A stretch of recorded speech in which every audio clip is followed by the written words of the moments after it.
Okay, here's the other setup. Let me show you what we've got. Here I've got my Konnwei KV902 ELM dongle. It's the one that that is recommended by the LeafSpy guys. It's a 1.5 ELM and it actually does. All the cheaper knockoffs, they don't work. Let me plug it into the console here.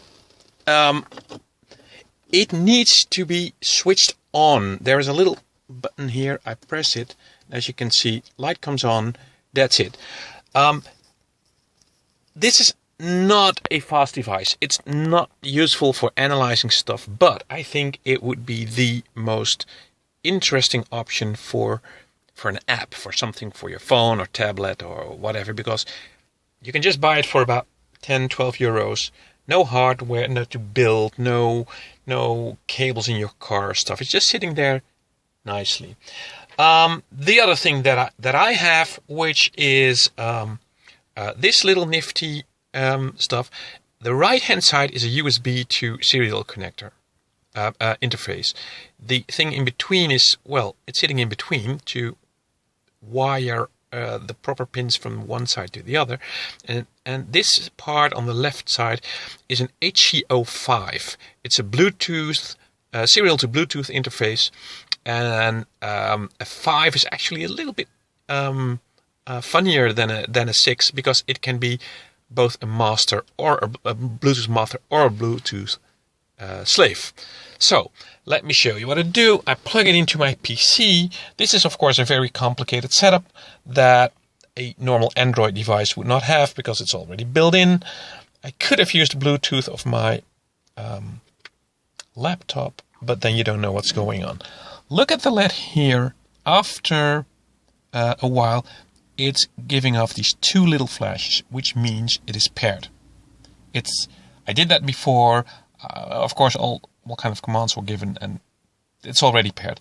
So now I have a serial over Bluetooth over USB link to this ELM device. Go back to non-GUI. Let me start a little program here. It's about 300 lines of C codes. It queries the device, and it just queries a few parameters. This is not OBD2. It's really Zoe. And you see interesting stuff here that we were able to figure out. Just inquiring and doing stuff. These are actually, most of these are parameters that we inquire from the EQUs. In the other video is a little example that we do that through through GVRed. Odometer, maximum charging power, state of charge. Oh, a bit more focus would be nice. I'm sorry. Temperature, the 12 temperatures of the cell pack.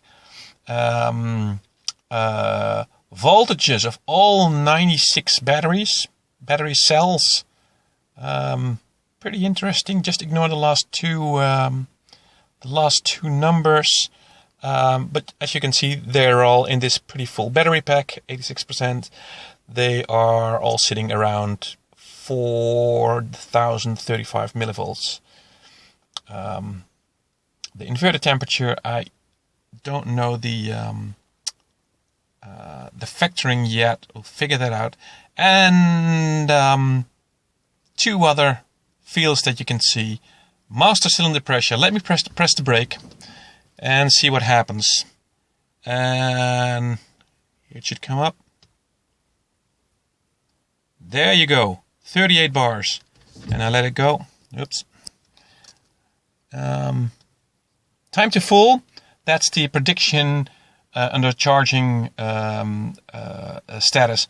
How much minutes it will take to fill up the battery. That's it. Proof. Oh, let me show you a little bit here. As you can see, there is a lot of traffic going on over those serial lines.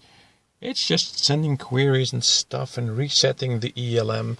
Let me show you that here too. It's pretty busy, not too crazy, but you know, it works. Thank you very much.